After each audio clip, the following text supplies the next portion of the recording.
কি এবার পাহাড়, সমুদ্র না জঙ্গল? ঘোরার মজা দ্বিগুণ হবে যদি থাকে মুখরোচক, আপনাদের সব সময় সফরসঙ্গী। মুখরোচক, আপনাদের ভালোবাসায় জড়িয়ে ৭৫ বছর পেরিয়ে। এই রোগটাই এমন না, কারোর যখন কেউ শোনে ভয় পেয়ে যায়। মাথায় চুল নেই কিন্তু হাসিটা আমার আছে। সবাই আমাকে বলতো যে আরে ন্যাড়া মাথা তোকে ভীষণ সুন্দর লাগছে, নিমাই নিমাই লাগছে। সেই সময় ভেবেছিলাম বোধহয় আর ক্যামেরার সামনে দাঁড়াতে পারবো না। কিভাবে যে আমি এই প্রফেশনে চলে এসেছি সেটা না আমার কাছে খুব আশ্চর্য। কিছু কিছু অভিজ্ঞতা খুব খারাপ আছে। আমার সব সাজ কমাতে আরম্ভ করলো, মানে তার পাশে যাতে আমাকে না ভালোবেসি দেখতে লাগে। ইন্ডাস্ট্রিতে বন্ধু হয় না গো। আমার দুঃখ লাগুক যা হোক, আমি বাড়িতে এসে কাঁদবো, বা আমি সেটেও অনেক সময় হয়তো কেঁদে ফেলেছি। কয়েকজন খুবই ভাবে আমি নায়িকা, সুতরাং আমার এতটা পাত্তা দেওয়ার তো কাউকে প্রয়োজন নেই। আমি সত্যি এখনো ইন্ডাস্ট্রি হ্যান্ডেল করতে শিখিনি গো। কিছুই তো নিয়ে যাব না পৃথিবী থেকে। যদি কেউ এক দুটো লোকও বলে যা মানে মরে যাওয়ার পর যে এর সাথেই ভালো ছিল, টাকা পয়সা দিয়ে সব কেনা যায়, কারোর হৃদয় তুমি কিনতে পারবে না। আমার তো অনেক অল্প বয়সে বিয়ে হয়েছে, 17 বছর বয়সে। আমাদের তো লাভ ম্যারেজ। আমি আমাকে পড়াতেন আর কি আমার হাজবেন্ড। ওই পড়াতে সেই এখন মেয়ে আমার মা হয়ে গেছে, মেয়ে আমাকে টিপস দেয়। আকাশবাণী কলকাতা, শুরু হচ্ছে মহিলা মহল। উপস্থাপনা ও প্রযোজনায় বেলা দে। দেখতে দেখতেই ইন্ডাস্ট্রির জার্নিটা প্রায় ২৮ বছরের। অগন্তি সিরিয়াল রয়েছে, তার সঙ্গে সিনেমা। কিন্তু এই সব কিছুর মধ্যে দিয়ে যিনি নিজেকে তুলে ধরেছেন আপনাদের সামনে, তিনি এশাদি। এছাড়াও এশাদি আরও একটা কথা বলার আছে, যার মধ্যে একটা অদম্য শক্তি আছে, ভীষণ পজিটিভিটি আছে। ক্যান্সারের মতো মারণ রোগকে হারিয়ে কিন্তু অভিনয়ে ফিরে এসছেন। এশাদি, প্রথমত তুমি কেমন আছো? খুব ভালো আছি, তুমি কেমন আছো? ভালো আছি। যেটা বলার তোমাকে, যে ২৮ বছর মাঝখানে একটা ব্রেক, সেটা তোমার অসুস্থতা, এবং সেই অসুস্থতা আমি এখন আর বলবো না, কারণ সেটাকে জয় করে ফিরে আসার মতো। তো একটু বলো যে এই জার্নিটা তোমার কাছে কিরকম? দেখো, আমি সমস্ত ব্যাপারটা খুব পজিটিভ নিই।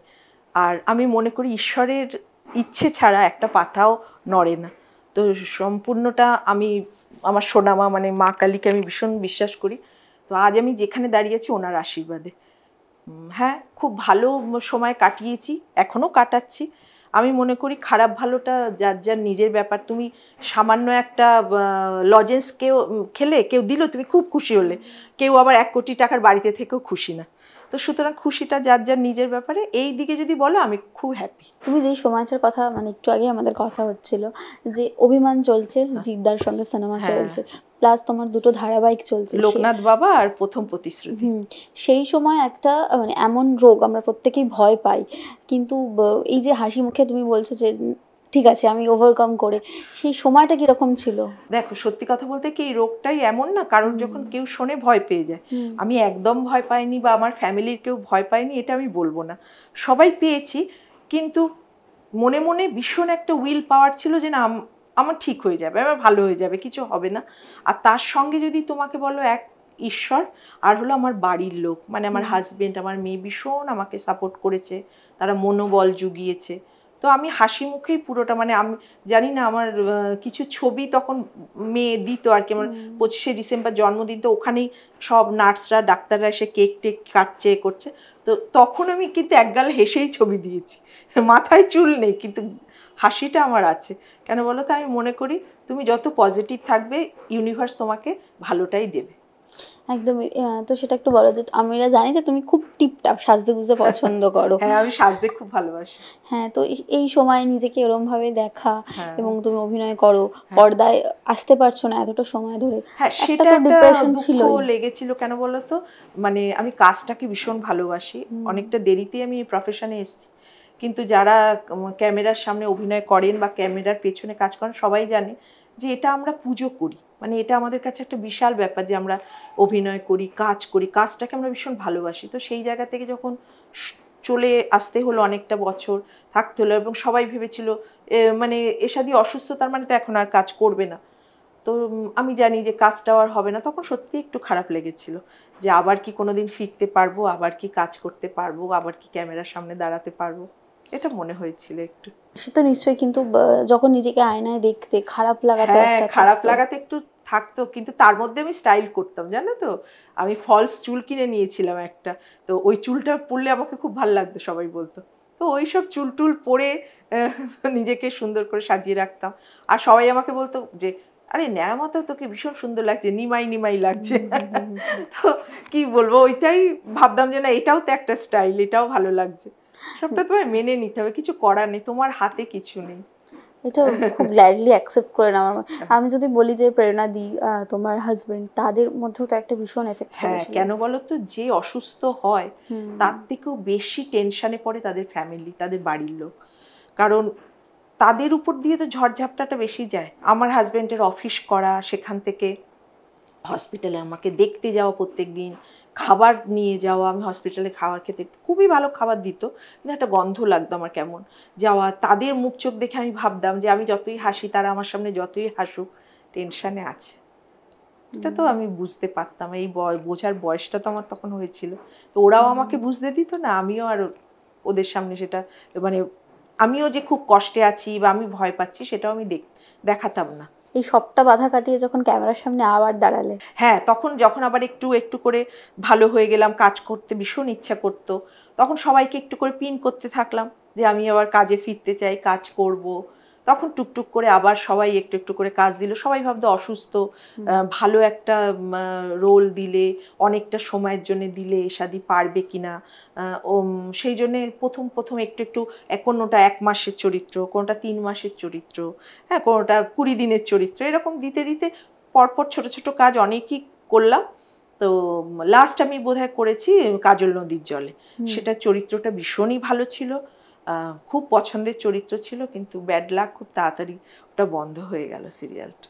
আচ্ছা, এই যে 28 বছর আগে শুরুটা কিভাবে হয়েছিল? সোনার হরিণ দিয়ে বোধহয় শুরু তো? হ্যাঁ, সোনার হরিণ দিয়ে, মানে কিভাবে বলো তো, আমার মেয়ে একটা, তখন গুড্ডি খুব, মানে প্রেরণা খুব ছোট, একটা চানাচুরের অ্যাডে চান্স পেয়েছিল। তো সেখানে ওকে নিয়ে টিয়ে যেতাম একটুখানি, মানে রিহার্সাল দেওয়া হতো যে কিভাবে, একটা কলেজে শুটিং হচ্ছিল, 2-3 দিন নিয়ে গেছিলাম। সেখানে 2-1 জনের সঙ্গে আলাপ হয়েছিল। তো তখন আমি বুঝতে পেরেছিলাম যে না, অভিনয় মানে আমার খুব ইন্টারেস্ট। ওরাও বলেছিল মনে হয় আপনার খুব ইন্টারেস্ট না। তো যে হ্যাঁ, সেইভাবেই আমার ডাক পাওয়া সোনার হরিণে। প্রথমে আমি একটা বাড়িওলির চরিত্র পেয়েছিলাম, হ্যাঁ, রীতা কয়রাল, উনি আর কি একটা ঘর ভাড়া নিতে যাবেন ওনার হাজবেন্ডের সঙ্গে, সেই বাড়িওলির চরিত্রটা পেয়েছিলাম 3 দিনের কাজ। তারপরে ওই সোনার হরিণ থেকেই বেশ কিছুদিন গ্যাপ দিয়ে আবার একটা চরিত্র এলো, সেটা বেশ ভালো চরিত্র, সেটা হলো জয়জিতের শাশুড়ি।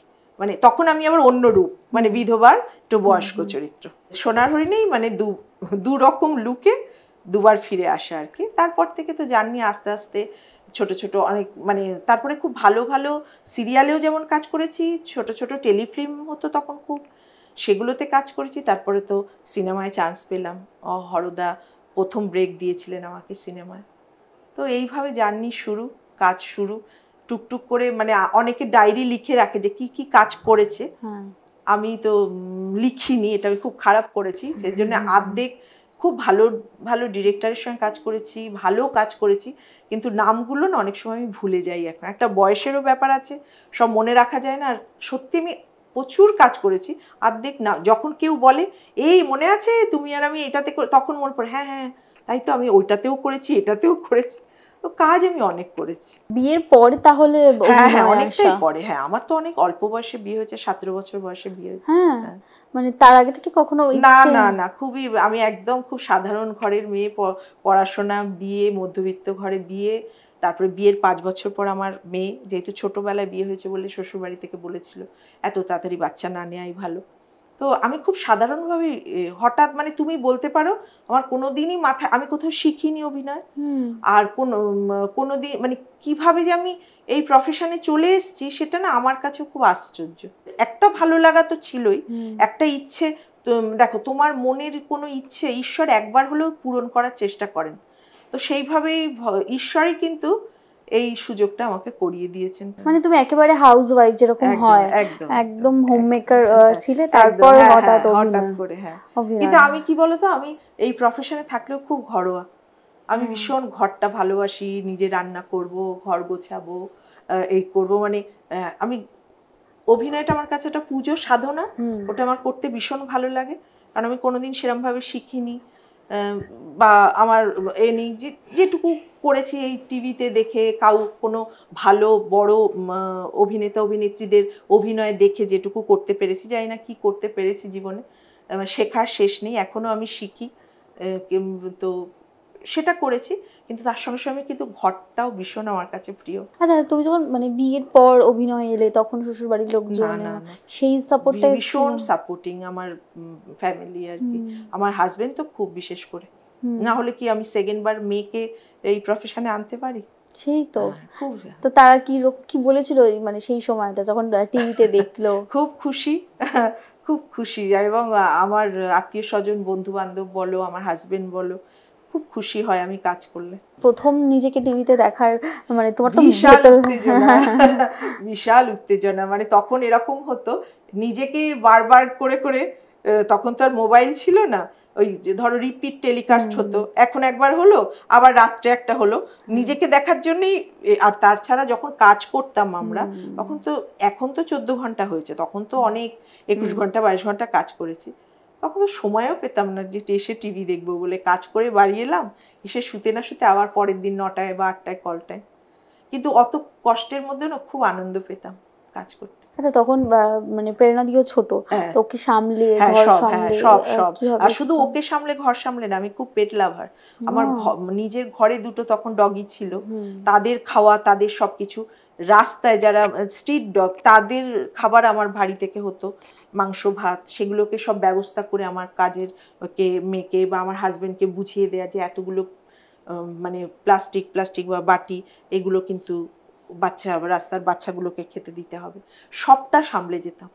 আবার ওই রাস্তার বাচ্চার, ধরো কেউ বাচ্চা দিয়েছে, তাকে অন্য কুকুর কামড়াচ্ছে, তাকে এনে রেখে ভোর 4টের সময় তাদের সব কিছু পরিষ্কার করে, তার মানে আমি খুবই অ্যাক্টিভ ছিলাম, যেটুকু মানে খুব অ্যাক্টিভ ছিল, আমার কখনো ক্লান্তি মনে হয়নি কোনো কাজ।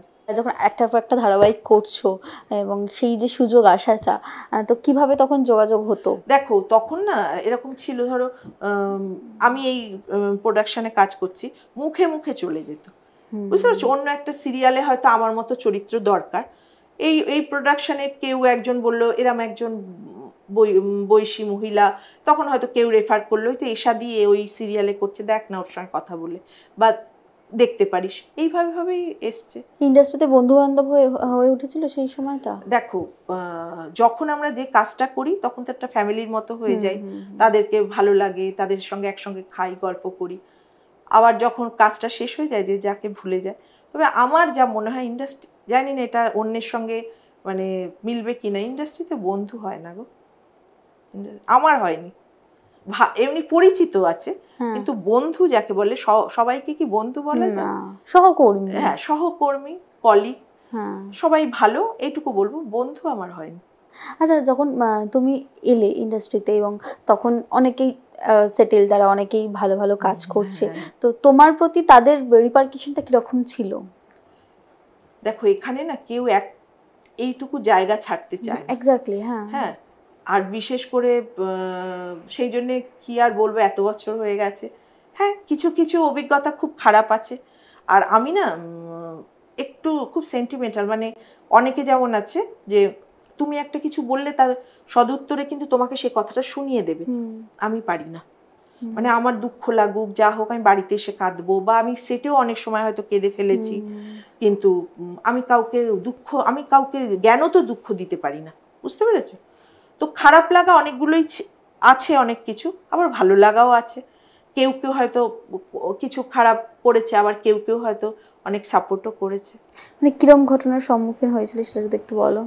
ধরো আমি সাজি, মেকআপ রুমে সাজি, এগুলো আর বলা কি উচিত কিনা জানি না, সাজি, সে হয়তো একটু আমার থেকে বেশি বক্স, তার মনে হলো আমার সাজটা একটু বেশি হয়ে গেছে, তারপরে সে চলে গেল, কি হলো না হলো আমি বলতে পারবো না, একটু পরে এসেই আমার সাজ কমাতে আরম্ভ করে দিল। এটা একটা ছবির কথা বলছি, আমি একটা ফিল্মের কথা বলছি, যে আমার সব সাজ কমাতে আরম্ভ করলো, মানে তার পাশে যাতে আমাকে না ভালো বেশি দেখতে লাগে, এরকম একটা সিচুয়েশন অনেকবারই হয়েছে।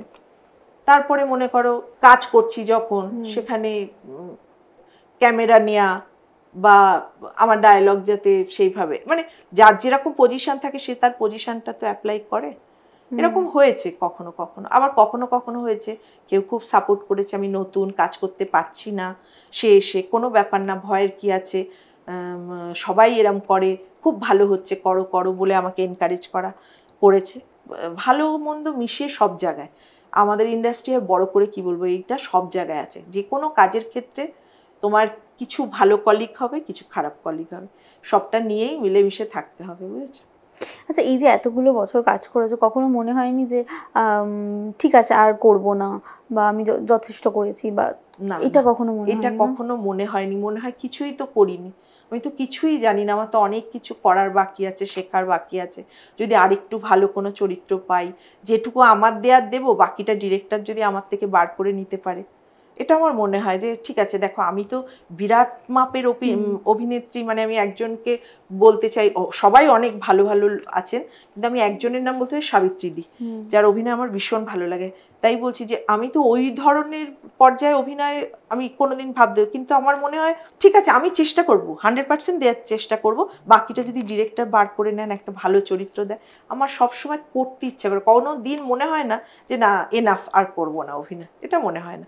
তবে হ্যাঁ, এখন যেহেতু একটা নতুন আমাদের একটা দিক হয়েছে, মানে ব্লগার হিসেবে হয়তো তুমি জানো, প্রেরণা এখন ব্লগিং করে, তার সঙ্গে আমিও আছি।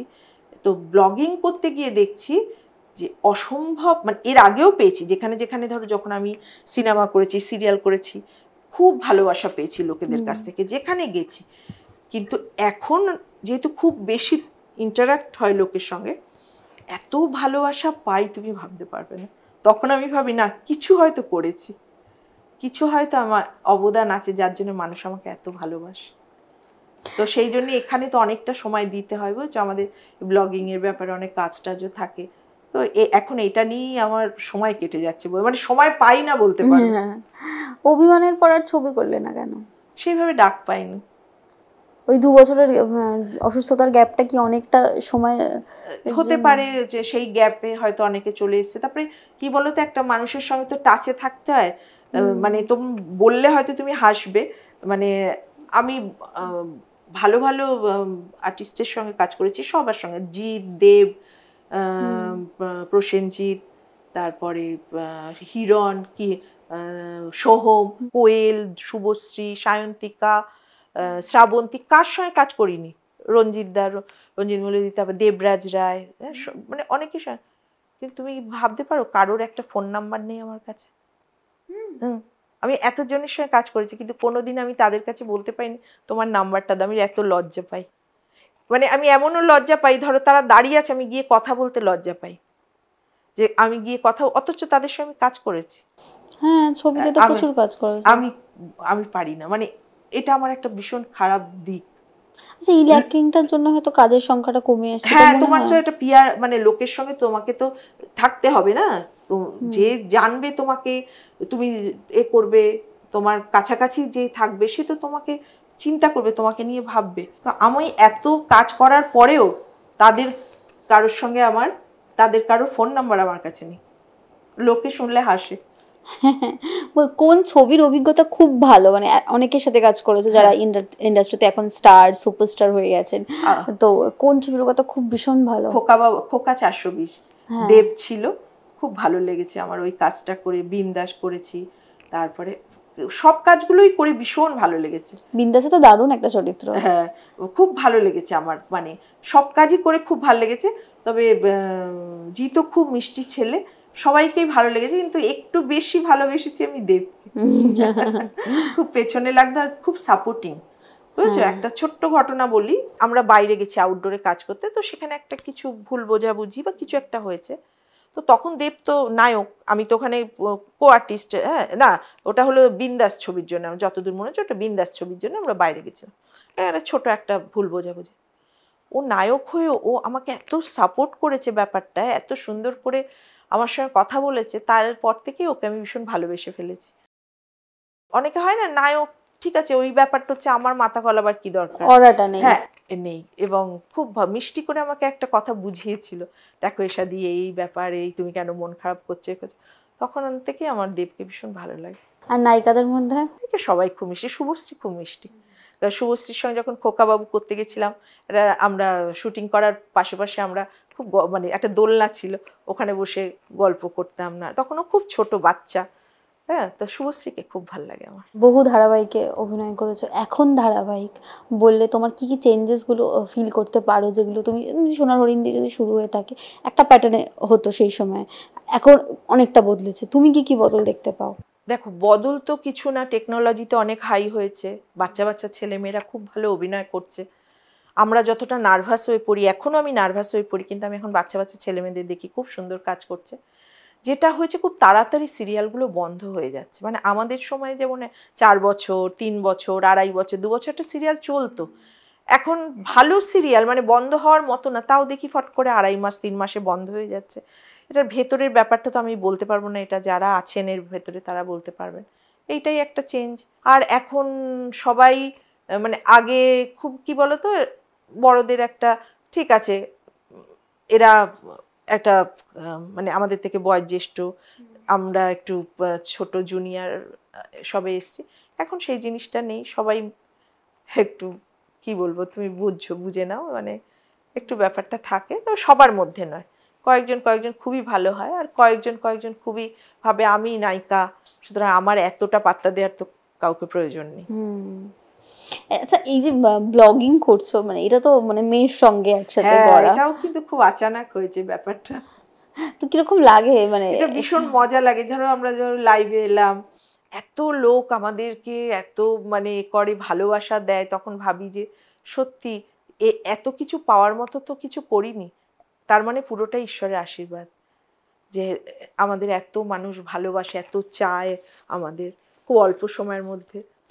দেখো, এটাই আমি মনে করি, কিছুই তো নিয়ে যাব না পৃথিবী থেকে।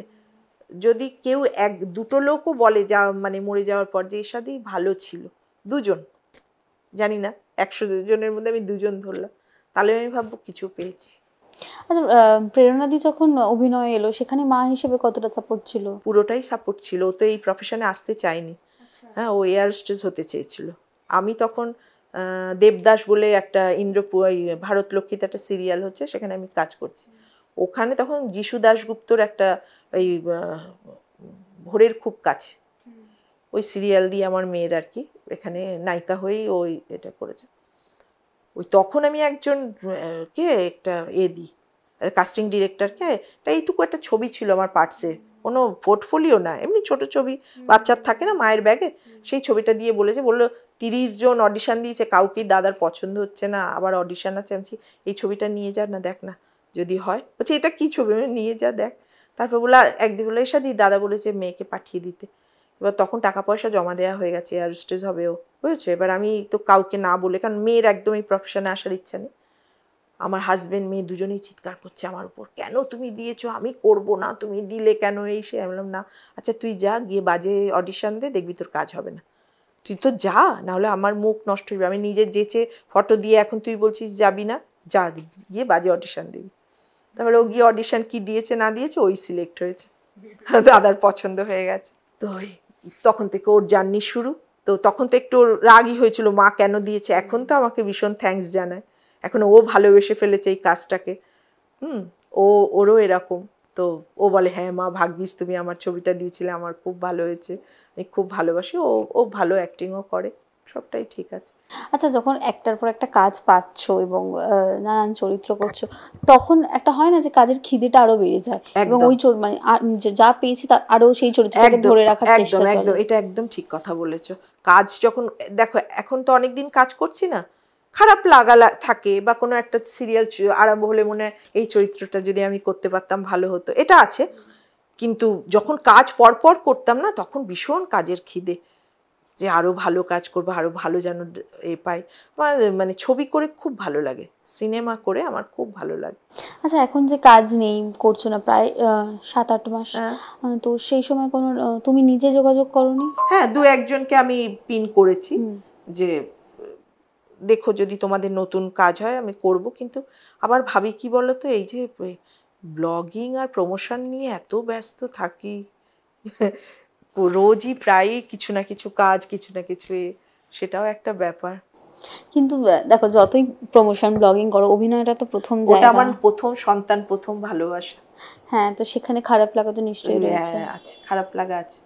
যদি কেউ বলে খারাপ লাগা নেই, আমি বলবো বাজে কথা। যে একবার এই প্রফেশনে এসছে বা কাজ করেছে, সে বারবার করতে চাইবে, যদি সে সেটাকে ভালোবাসে, অনেস্ট ভাবে করে। আমি খুব অনেস্ট ভাবে কাজ করি। দেখো অভিনয় আমি কতটা দক্ষ সেটা আমি বলতে চাই না, কিন্তু কাজটা আমি ভীষণ প্রফেশনালি করি, করার চেষ্টা করি, যে আমার জন্য যাতে প্রডিউসার ডিরেক্টর না কোনো রকম বিপদে পড়ে, বা আমার মানে আমি ঠিক টাইমে যাওয়া, হ্যাঁ, গিয়েই রেডি হয়ে ফিট হয়ে বসে থাকা, যে আমার জন্য যেন সে অ্যাক্সিডেন্টলি কোনো সময় ধরো হলো যে আমি যেতে দেরি করে ফেলেছি বা সেটা আলাদা, কিন্তু সাধারণত আমি চাই যে আমার জন্য যেন কারোর অসুবিধা না হয়। তো সেটা আমি 28 যতদিন কাজ করেছি এটাকে আমি মেনটেন করেছি। আচ্ছা, তুমি তো অনেকগুলো বছর কাটিয়ে ফেলেছো এবং প্রেরণাদিরও অনেকগুলো বছর হয়ে গেছে, তো মা হিসেবে কি টিপস দাও যে এই ইন্ডাস্ট্রি শোনো, সম্পর্কে? এখন মেয়ে আমার মা হয়ে গেছে, মেয়ে আমাকে টিপস দেয়, মেয়ে আমাকে বলে এখানে এই কথা বলবে না, ওখানে ওইটা করবে না। মানে আমার মেয়ে খুব শর্টেড, মানে ও জানে, মানে ওকে কোনো কথা কেউ বলে পার পায় না, বুঝেছো? ও জানে। আমি সত্যি এখনো ইন্ডাস্ট্রি হ্যান্ডেল করতে শিখিনি গো, সত্যি শিখিনি। আমি কাজই করেছি, কিন্তু তুমি হয়তো ভাববে, মানে এরকমও হয়েছে যে আমি যে ইপি, মানে আমি কাজ করছি, তো ইপি দাঁড়িয়ে আছে, আমি চলে যাচ্ছি, হয়তো অনেক সময় সে ভাবতে পারে বাবা এত অহংকার, এখানে কাজ করছে দেখলো না, তা নয়। আমি জানি না যে উনি এই সিরিয়ালের ইপি, চ্যানেল ইপি হোক বা এই, আমি জানি না। পরে আমি হয়তো কাউকে জিজ্ঞেস করলাম এই ভদ্রমহিলাকে বা এই মেয়েটাকে, তখন বললো ওই তো এই, আমি বললাম এই মা, আমি তো গুড মর্নিং বললাম না, আমি তো কথা বললাম। এটা কিন্তু ইন্টেনশনালি নয়, না, আমি এইরকম, মানে আমি কারোর সঙ্গেই না খুব একটা করতে পারি না, সেইটার জন্য কাজ কম কিনা সেটা আমি বলতে পারবো না। আচ্ছা, এখন মা মেয়ে দুজনেই যখন টিভিতে দেখতো, তখন মানে হাজবেন্ড কি বলতো, দাদা কি বলতো? হ্যাঁ, মানে কি বলতো, আমার বাড়ির লোকেরা খুব সমালোচনা করে, কিন্তু হ্যাঁ, ভালো হলে যত না বলে, খারাপ হলে বলে। ধরো মেয়েও কখনো বলে তুমি হাতটা তখন ওরম জায়গায় রেখেছিলে কেন, অভিনয় করার সময় হাতটা এরম রাখতে পারতে। আমি আমার মেয়েকে বলি তোর কিন্তু এই অভিনয়টা ভালো হয়েছে, ওইটা কিন্তু হয়নি। তো আমরা আমাদের মানে খারাপ দিকটা সবসময় সবাই বলে, মেয়েও বলে আমাকে, আমিও বলি মেয়েকে। তো সমালোচনা করি, ভালো হেলদি সমালোচনা করা ভালো, তো তাহলে সেটা থেকে শিখি, পরের বার এটা করব না। আচ্ছা, এই 2 বছর ছাড়া মাঝখানে দীর্ঘদিন চরিত্র পাওনি বা যোগাযোগ করেছো নিজের মতো, এরকম সময় কাটিয়েছো? একটু সেই জায়গাটা একটু বলো। দেখো এই প্রফেশনটা না কিরকম জানো তো, তুমি বলতে পারবে না যে 12 মাস তোমার কাজ থাকবে। কখনো হয়তো পরপর তুমি 2-3টে কাজ করলে, কখনো তোমাকে 1 বছর 2 বছরও বসতে হতে পারতে। তুমি হয়তো একটুখানি করে দেখতে পাবে, অনেকে 2-3 বছর পর আবার কাম ব্যাক করছে। তো সুতরাং এরকম তো হয়েছে, তখন ওই আশায় থেকেছি যে ঠিক আছে এখন কাজ নেই, নিশ্চয়ই হবে হবে হবে হবে হবে করতে করতে সত্যিই ভালো ভালো কাজ চলে এসছে। কতটা সময় অপেক্ষা করতে হয়েছে তাও? দেখো এবার তো একটু দীর্ঘ সময় করতে হচ্ছে, মাঝখানে শরীর খারাপের সময়টা তো 2 বছর করিনি, এখন করতে হচ্ছে। কিন্তু এর আগে যখন আমি পুরো কাজের মধ্যে ছিলাম, কখনো 1 মাস, কখনো 2 মাস, কখনো 3 মাস, তার বেশি করতে হয়নি। এই যে 2 বছর, মানে যেই সময় তুমি মানে লড়ছো, নিজের সঙ্গে একটা লড়াই চলছে, কখনো ভেবেছিলে আবার ক্যামেরায় দাঁড়াবো, আবার অভিনয় না করবো? না না, সেই সময় ভেবেছিলাম বোধহয় আর ক্যামেরার সামনে দাঁড়াতে পারবো না, আর হয়তো হবে না, আর এই শেষ হয়ে গেল, এইটুকুই বোধহয় আমার জার্নি। তারপর যখন আস্তে আস্তে আবার একটু সুস্থ হতে আরম্ভ করলাম, সব দিক দিয়ে ভালো হতে আরম্ভ করলাম, তখন তো কাজের খিদেটা আবার বাড়লো। তখন আবার মনে হলো না, আর একটু কাজ করা যেতে পারে, নিশ্চয়ই করব।